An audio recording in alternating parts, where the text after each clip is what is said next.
frères, la vraie parole sera rare. Écouter une prédication de A à Z qui est dans la saine doctrine va devenir très rare. Parce que les hommes vont refuser d'écouter la vérité. Ils vont persécuter tous les prédicateurs de la vérité. Et je peux vous dire, je n'ai jamais été insulté de cette manière de toute ma vie.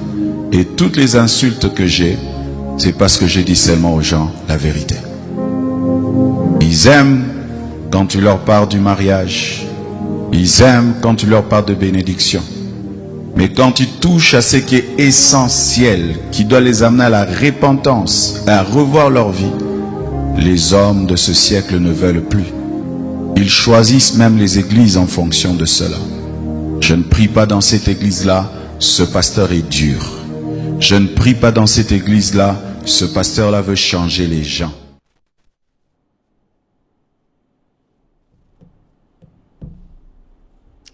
Voilà, que la paix du Seigneur soit avec vous.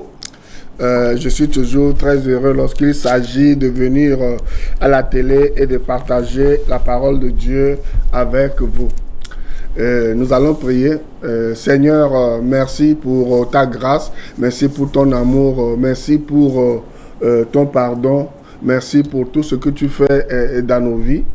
Et en ce moment encore, tu viendras et tu vas parler afin que beaucoup de ceux qui te cherchent soient libérés et qu'ils soient bénis et édifiés.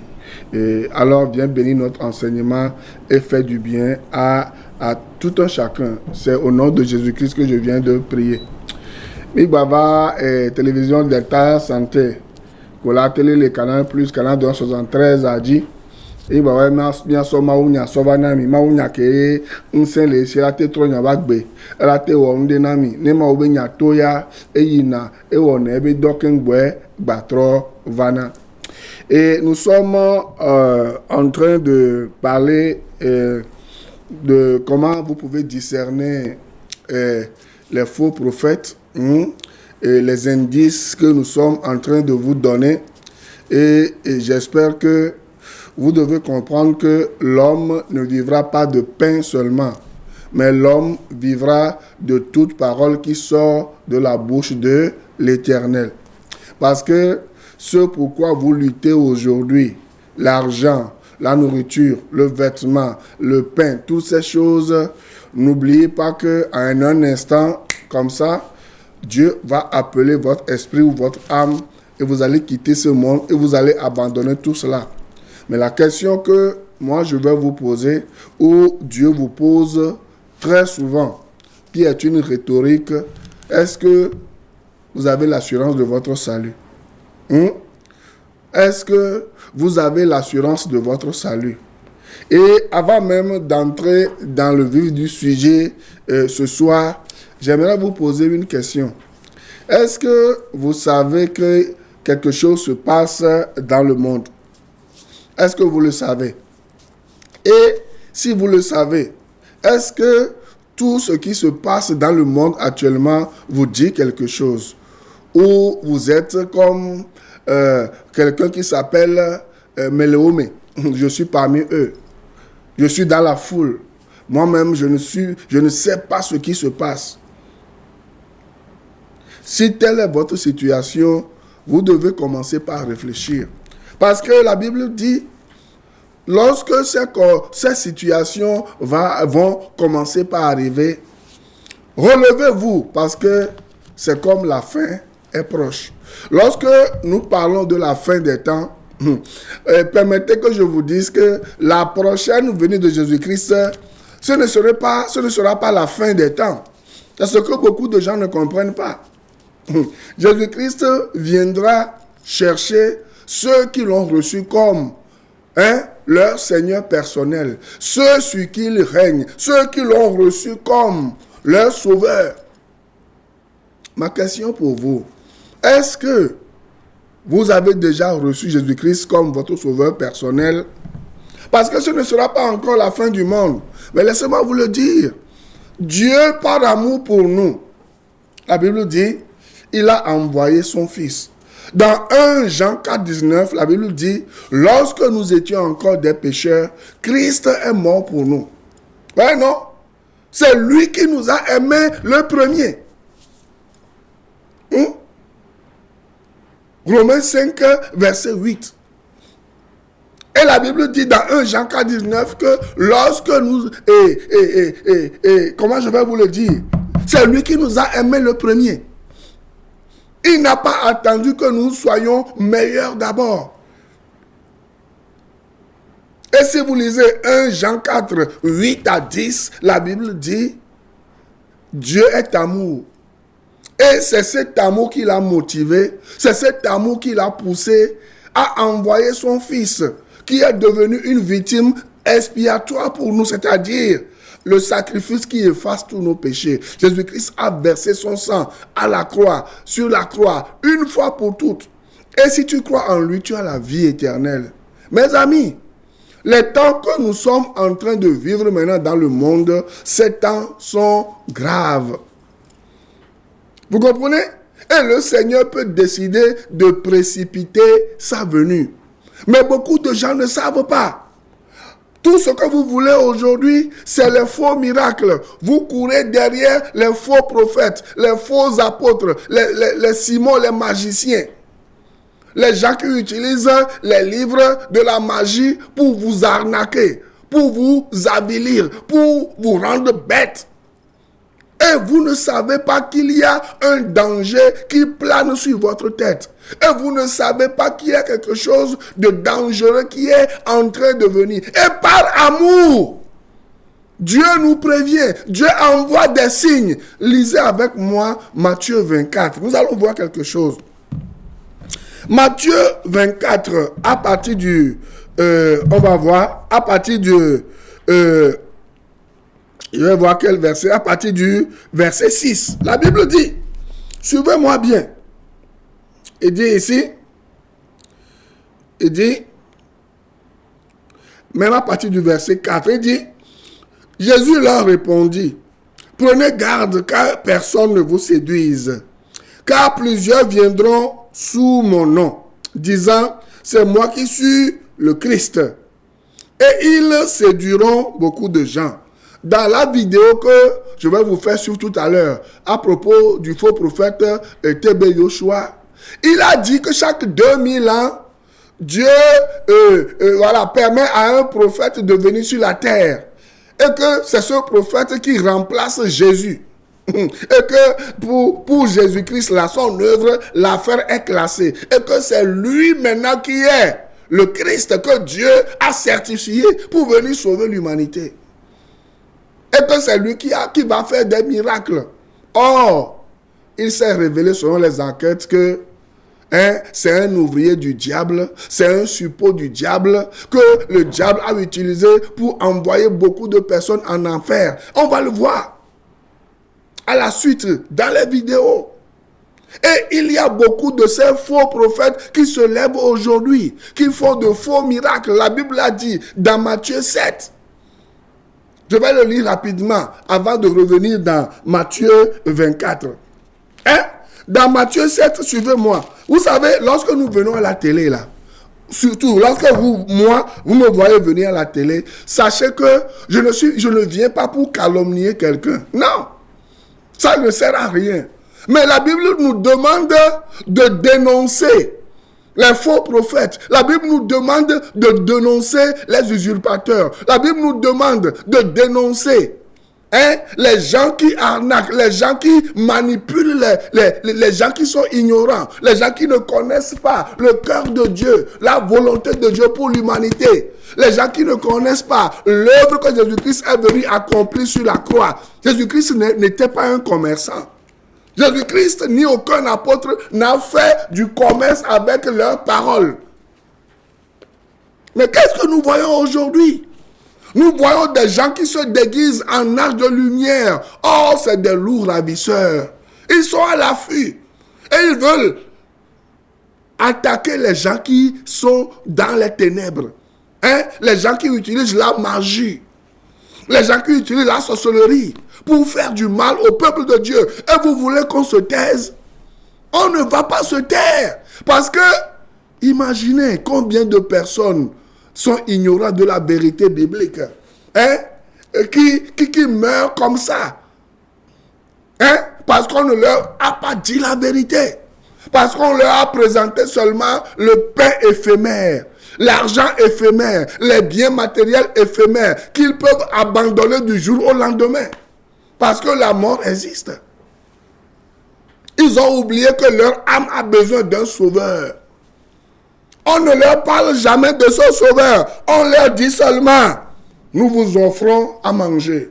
Nous vous offrons à boire. Nous vous offrons des enfants des ténèbres. Nous vous offrons des grossesses diaboliques pour satisfaire votre ego, pour satisfaire vos émotions, pour satisfaire vos désirs.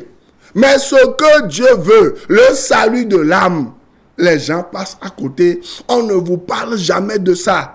Mais Dieu par amour encore. Hein? La Bible dit dans 1 Jean 4, 10. Et cet amour consiste non point en ce que nous avons aimé Dieu, mais en ce qu'il nous a aimés et a envoyé son Fils comme victime expiatoire pour nos péchés. Le problème entre Dieu et les hommes là, ce n'est pas le problème du manger et du boire. Le problème entre l'homme et Dieu, c'est le problème du péché. Et c'est ce que Jésus-Christ est venu régler. Et j'ai l'habitude de vous le dire que celui qui est le donateur a tous ses dons. Avez-vous le donateur? Si vous avez le donateur, Jean 5, verset 21 à 24, dit que vous passez de la mort à la vie. Il suffit de croire. C'est ce que Jean 16, verset 30 à 31 nous disent. Est-ce que vous me suivez? Maintenant, lisons Matthieu 7 pour voir ce que l'avertissement que Dieu nous donne à propos des faux prophètes. Il dit à partir du verset 15. Ça, c'est les événements qui vont précéder la venue du Seigneur Jésus-Christ. Ce que vous voyez, vous entendez aujourd'hui en Irak, et en Iran, et au Liban, en Israël, et en Russie, et voilà, et en Ukraine, tous ces pays, même en Afrique, toutes ces choses, je vais les lire tout à l'heure dans Matthieu 24. C'est des signes, hein? C'est des signes, c'est des choses que vous devez savoir. Lorsque Jésus-Christ sera en train de venir, il va lancer des signes. Ce ne sera pas encore la fin. Mais on va voir tout à l'heure que c'est le commencement de la douleur. Hein? En hébreu, on dit vous comprenez? Tout ce que vous voyez maintenant là, c'est des signes. Hein? C'est des signes. Si quelqu'un va mourir, hein? La personne a une maladie chronique, où on voit des signes de faiblesse. Hein? On voit des signes de la maladie qui dit, cette maladie est avancée. Même si vous dépensez des millions là, des milliards là, cette personne est programmée à mourir. Hein? Et si vous n'avez pas reçu Jésus-Christ comme votre sauveur personnel là, hein? Ce n'est pas votre, comment je vais le dire, ce n'est même pas sa venue qui va être votre mort. Hein? C'est lorsque vous allez avoir un petit accident que vous allez mourir.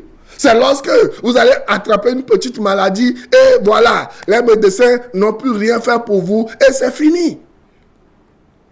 Vous comprenez cela? Mais vous êtes têtus. Hein? Vous êtes têtus. Vous ne comprenez pas ce que nous sommes en train de vous dire.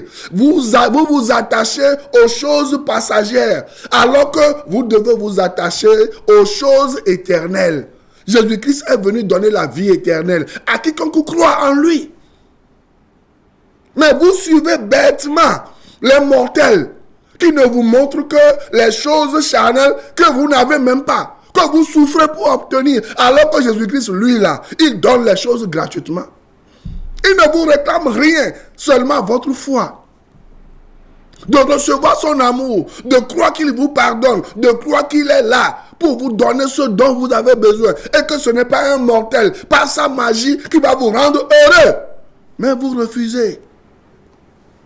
Matthieu 7, à partir du verset 15, dit, gardez-vous des faux prophètes.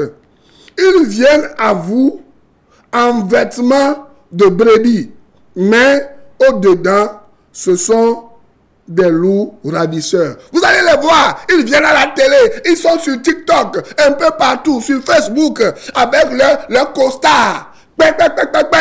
vous racontant des bobards, des mensonges, des légendes, des histoires à dormir debout, des choses qui viennent du puits de l'enfer, et vous buvez ça. La Bible a dit qu'un temps viendra où les hommes ne supporteront pas la saine doctrine, mais ils vont se confessionner. Une foule de docteurs qui vont leur dire des mensonges qui vont chatouiller leurs oreilles. Or, ces mensonges vont les diriger vers l'enfer. Et c'est ça que vous voulez. Vous voulez qu'on vous trompe. Vous voulez qu'on vous manipule. Les gens qui vous disent la vérité, qui vous aiment, qui vous disent qu'il y a un malheur qui vient sur la terre, que vous devez fuir et de vous tourner vers Jésus-Christ qui sauve. Vous ne voulez pas suivre ces personnes-là. Parce qu'ils ne vous donnent pas à manger. Parce qu'elles ne vous donnent pas à manger. Vous voyez, il y a plus que la nourriture. C'est le salut de votre âme. Mes frères, mes soeurs, mes amis, qu'est-ce que vous attendez? Retournez dans la lecture. Et dit, vous les reconnaîtrez à leurs fruits. Vous voyez? Depuis quand vous avez vu Jésus-Christ vendre quelque chose à quelqu'un? Non. Depuis quand? Jésus-Christ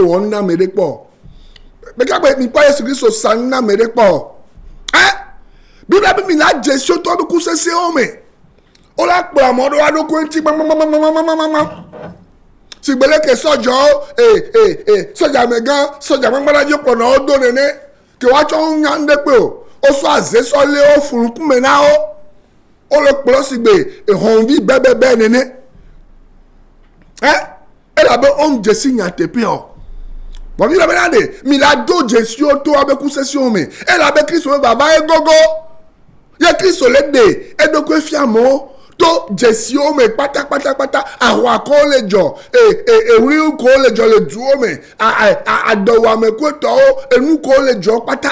Elle est défiée maintenant de Christo Bana. Ne Christo va faire fika louvon le yo. Christo la temba gasia gamefa. Wa nous ko le toni ya me wele be yade. Elle a no susu benade. No ko fika louvon le yo. O chancha ba so agbe ona Yesu Christo. Ke ba ku do nouveau ota. Ke lo ale gbegbe. Ko ko to nouveau o me a. Mu to te benade.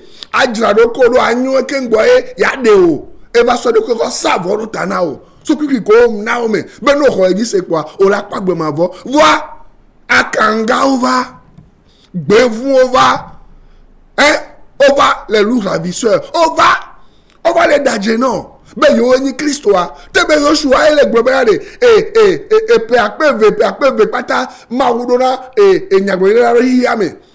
Et ba wona be do, e be sona on se sonene. Be eyeni Nyagmoni la ke le fifia. Et de Jésus Christ wa. Ben Jésus Christ wa bien so dara pa de kakengwe. Yak Bible la blona nyen wa. Ye mi po le kamo pour la mondo. A me million pour la mondo a me wado. Même le noir pota a me gere o kulu wa me. O be po wado ko les hommes avo me. Il y a des responsables, des fils de présidents, des enfants de présidents qui ont suivi cet Ebe Yoshua, ces faiseurs de faux miracles, jusqu'au Nigeria, en Afrique du Sud, je ne sais pas, même dans ce pays, parce qu'ils croyaient que c'était des gens qui étaient dirigés par le Saint-Esprit. Ils étaient partis là-bas et ils sont revenus bredouille. Elles étaient parties là-bas. Elles sont revenues bredouille. C'est seulement de l'argent qu'ils ont ou elles ont perdu. Ils sont revenus avec leur maladie. Moi-même, je connais des gens. Un papa, il souffrait de diabète et son enfant était aveugle subitement. Tombé aveugle subitement. Il a quitté les États-Unis pour aller vers Tebe Yoshua, pour avoir la guérison voilà, pour sa propre santé et pour sa fille et son garçon qui était aveugle. Vous savez, c'était à l'hôtel où Tebe Yoshua, on les a mis là-bas, qu'il était mort, abandonnant son fils aveugle là-bas. Et quelque temps après, n'ayant pas recouvert sa vue, il est retourné aux États-Unis, bredouille. Et pourtant, ils ont donné beaucoup d'argent. Vous voyez, c'est ces gens-là que vous suivez, qui vous font des promesses qui ne se réalisent pas, qui vous font des fausses promesses. Une guérison et que les démons, parce qu'eux-mêmes, ils ont envoyé les démons qui vous ont rendu malade. Lorsqu'ils vous touchent, les démons vous quittent votre corps pour un temps. Et après, les démons reviennent. Et votre cas devient pire encore. Lisez Matthieu chapitre 12. Vous allez comprendre. Vous voyez? La Bible dit quoi? Vous les reconnaîtrez à leurs fruits. Hein? Il dit... il dit, je vais couper, il dit à partir du verset 20, c'est donc à leurs fruits que vous les reconnaîtrez. Vous comprenez?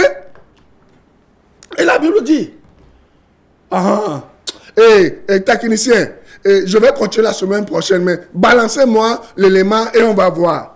Balancez-moi l'élément sur TB Joshua et si j'ai 2 minutes, je viendrai conclure et on se verra la semaine prochaine. Parce que les temps sont graves. C'est difficile de révéler ce secret.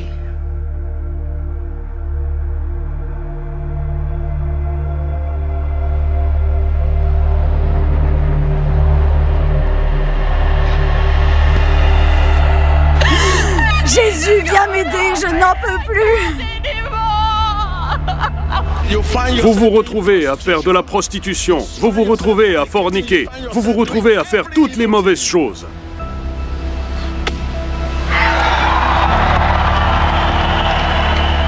Il a créé des récits sur chacun d'entre nous. Oh, vous savez, celle-là qui se rapproche, elle a des problèmes avec les hommes. C'est une libertine. Laissez-la, laissez-la ici. Les prostituées doivent être délivrées dans l'église. Sors! J'étais vierge, donc je ne comprenais pas ce qu'était cette histoire de désir et de luxure. Me rendre là-bas a été la pire décision que j'ai jamais prise. Je ne connaîtrai plus jamais une telle peur. Plus jamais.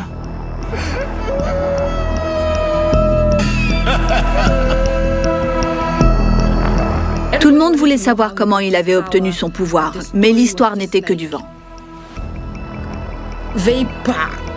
Il y a un sorcier ici. Vous n'êtes pas pasteur, mais vous vous dites pasteur. Parce que vous utilisez un pouvoir maléfique. Le monde a besoin de connaître la vérité sur l'identité de TB Joshua. Mon père avait peur. Il avait peur, une peur constante. Il avait très peur que quelqu'un parle, qu'on le confronte et lui fasse répondre de tous les actes qu'il a commis. Sors!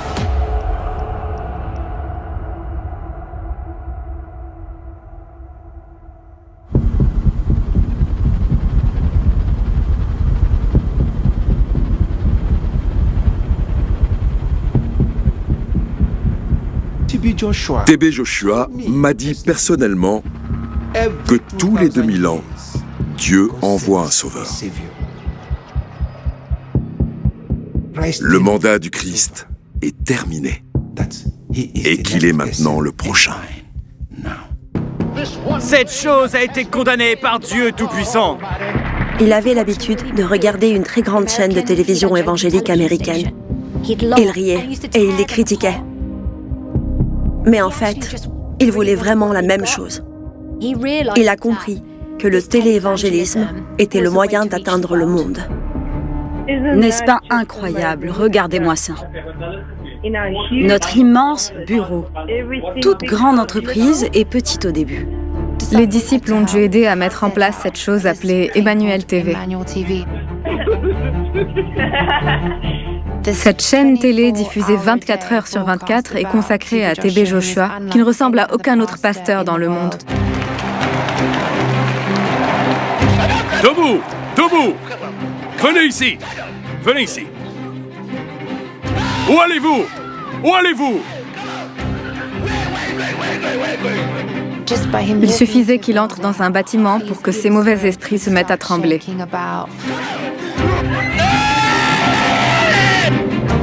Il était si puissant, plus puissant que Satan lui-même. Tu es un démon! Espèce de démon! Faites-les sortir! Faites-les sortir! Faites-les sortir! Le lancement d'Emmanuel TV en 2006 a été un événement majeur. Des millions de personnes dans le monde entier suivaient. Je m'appelle Chloé. Vous êtes les bienvenus dans l'arène de la liberté au nom de Jésus. Le service en direct était suivi par environ 50 000 personnes. Vous imaginiez que cela allait changer le monde.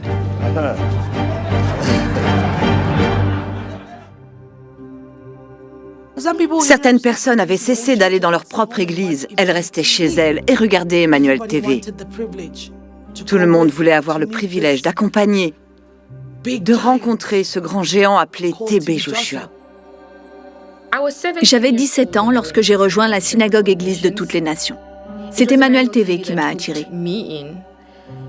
J'ai eu l'impression d'avoir enfin trouvé mon but dans la vie.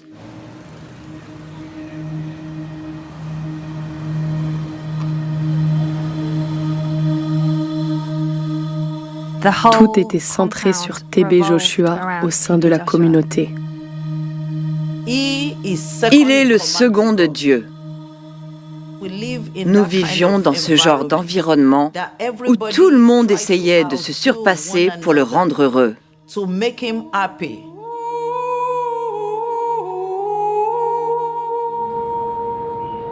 La chambre ou l'appartement de TB Joshua se trouvait tout en haut, à l'extrémité du bâtiment de l'église.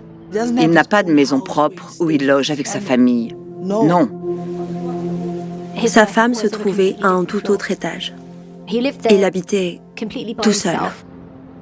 Nous avions l'habitude de l'appeler le 5e parce qu'il était au 5e étage. C'était un ensemble de chambres présidentielles très somptueuses. Papa, comme nous l'appelions. Il avait de jeunes Nigérians à son service, dans sa chambre du 5e. Il lui apportait tout ce qu'il voulait. Il le coiffait, il lavait ses caleçons. On nous appelait les frères du 5e. Ce sont des jeunes comme moi qui avaient l'opportunité de servir le prophète. Nous le servions littéralement comme une servante sert les rois. Les gens comparent le fait d'être un frère du 5e à celui d'être son esclave personnel. Parce que vous devez être présent pour répondre à tous ses besoins. Ma seule préoccupation est de savoir où il est maintenant. A-t-il mangé? A-t-il pris son bain? Sa douche est-elle prête? Il faut être présent dans son intimité, si je puis dire, même lorsqu'il est nu. Vous voyez tout. Lorsque TB Joshua a besoin d'aller aux toilettes, nous devons être deux avec lui dans les toilettes. Il a enlevé ses sous-vêtements jusqu'au niveau des genoux. Puis nous les descendions. Nous ne lui permettons pas de se pencher.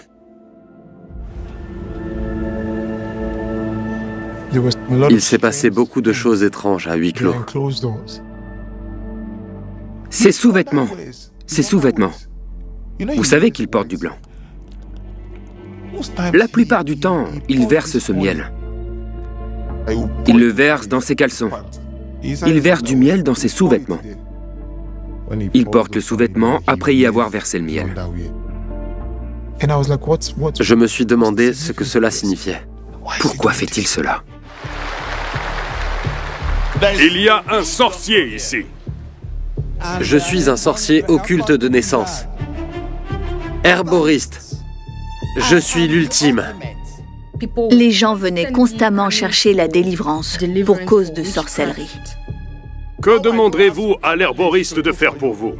Vous vous êtes rendu chez l'herboriste qui vous a donné du miel pour frotter sur vos parties intimes. C'est vrai, homme de Dieu. Tout a commencé à la mort de mon père et de ma mère. On m'a emmené chez un sorcier. Je vénère une idole. Qu'est-ce que c'est? Votre esprit des eaux? Une fois ces personnes délivrées, elles restaient à la montagne de la prière. Ils logeaient à la montagne de la prière.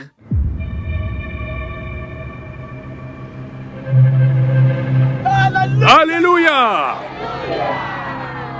Aujourd'hui, nous commençons la synagogue ici. C'est la montagne de la prière, le site d'origine de la synagogue Église de toutes les nations. La montagne de la prière, lieu marécageux que TB Joshua a fait drainer. Il possède différentes îles sur le lac. Et chacune d'entre elles possède des huttes de prière différentes. Des maisons de prière, de petites huttes. Il ne se passe pas une semaine sans qu'il s'y rende. C'est là qu'il séjourne et qu'il effectue la majeure partie de son travail.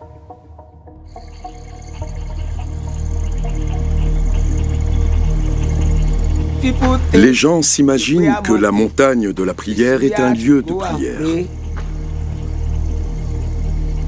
Mais il y a plus que cela. Il y a plus que cela. Pendant les 16 années que je passe là-bas, nous sommes les guerriers de la prière qui représentons la puissance du ministère. Il se trouve que j'en suis le leader. Il vous confiera différentes missions. Un jour, TB Joshua arriva à la montagne. Ils ont attrapé un de ces poissons vivants, un très gros poisson. En ma présence, TB Joshua s'est coupé la barbe, a coupé une partie des poils de ses parties intimes. Il les a mis dans la bouche du poisson. Il a ensuite dit que nous devrions le ramener à la rivière et le remettre à l'eau. C'est ainsi qu'ils ont commencé à se multiplier. Lorsqu'ils pondent des œufs, ils en pondent des milliers. C'est une affaire secrète. S'il s'agit de pouvoir spirituel, soit c'est le pouvoir de Satan, soit celui de Dieu.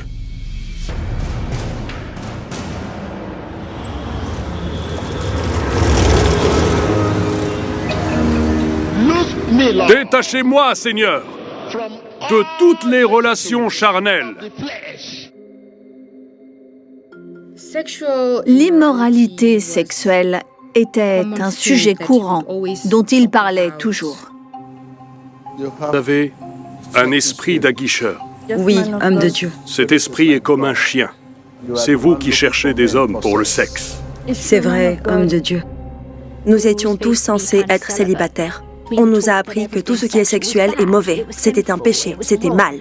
Emmanuel, nous avons de quoi nous réjouir aujourd'hui. Qui êtes-vous? Qui êtes-vous? L'esprit du lesbianisme. Je croyais que, en raison de ma nature, j'étais profane. J'étais gay et je ne voulais pas l'être. Je livrais une énorme bataille dans ma tête et j'ai pensé qu'il pourrait m'aider. Je vous vois comme une prostituée. Il a toujours dépeint les femmes et leur a fait honte en les accusant d'être des prostituées et d'être sous l'emprise de l'esprit de la convoitise sexuelle. Sors! Sors! La prostituée doit être délivrée. Toutes les femmes avaient de la convoitise sexuelle. Toutes les femmes luttaient contre l'esprit de convoitise sexuelle. Esprit de l'immoralité, sors de ce corps! Il a fabriqué des histoires sur chacun d'entre nous.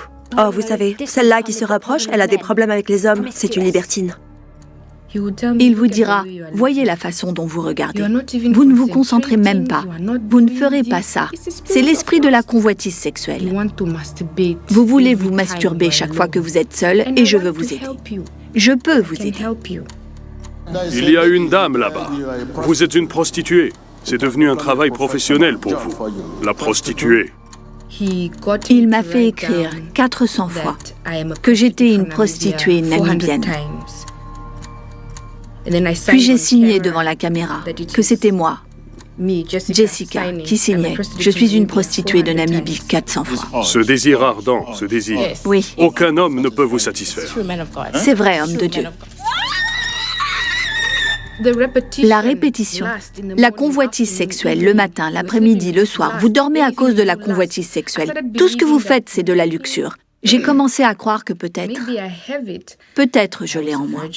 J'étais vierge, donc je ne comprenais pas ce qu'était ce désir de luxure. Les gens, faute de connaissances, se laissent manipuler et ont fait du n'importe quoi avec leur vie. TB Joshua reprochait aux gens, à ces pauvres personnes, ce que lui-même, il vivait en secret. La semaine prochaine, c'est Cristal à venir. Je vais vous montrer la suite de la vidéo et vous allez comprendre que vous devez avoir les yeux ouverts. Si jusqu'à présent, vous n'avez pas encore reçu Jésus-Christ comme votre sauveur personnel là, sachez que le temps est proche. Lisez Matthieu chapitre 7 et Matthieu chapitre 24 et nous allons nous revoir la semaine prochaine. Suivez-moi chaque lundi à partir de 6h sur Radio La Grâce, la FM 89.1 et sur cette même radio chaque mardi de 14h à 16h dans 2 grandes émissions. Que Dieu vous bénisse et qu'il vous fasse du bien. N'oubliez pas que Dieu vous aime, qu'il veut vous sauver, il veut vous guérir, il veut changer votre vie. Mais vous n'avez pas besoin de vous laisser entre les mains des faux prophètes. Soyez vigilants et sachez que la fin est proche. Jésus-Christ revient bientôt et ouvrez-lui votre cœur. Que Dieu vous bénisse. Shalom. Je préfère prier dans telle église, ce pasteur nous motive. La parole va être rare. Rare même pour les enfants de Dieu. Les vrais enfants de Dieu chercheront à écouter la vraie parole. Elle va devenir rare. Que Dieu te fasse grâce, toi qui enseignes, d'être parmi les raretés, les personnes dans lesquelles on trouvera encore l'évangile pur. Il y aura des églises, mais sans la parole de Dieu. Et les enfants de Dieu iront et resteront à leur fin. C'est vrai, j'ai entendu quelqu'un parler, mais il n'a pas parlé de la part de Dieu. Il a ouvert la Bible, mais il n'a pas parlé de la Bible. Ce phénomène va y aller croissant. Des gens qui ouvriront la Bible sans parler de la Bible. Des gens qui parleront de Jésus sans parler de Jésus. Des gens qui commenceront des églises, mais pas pour dire la vérité.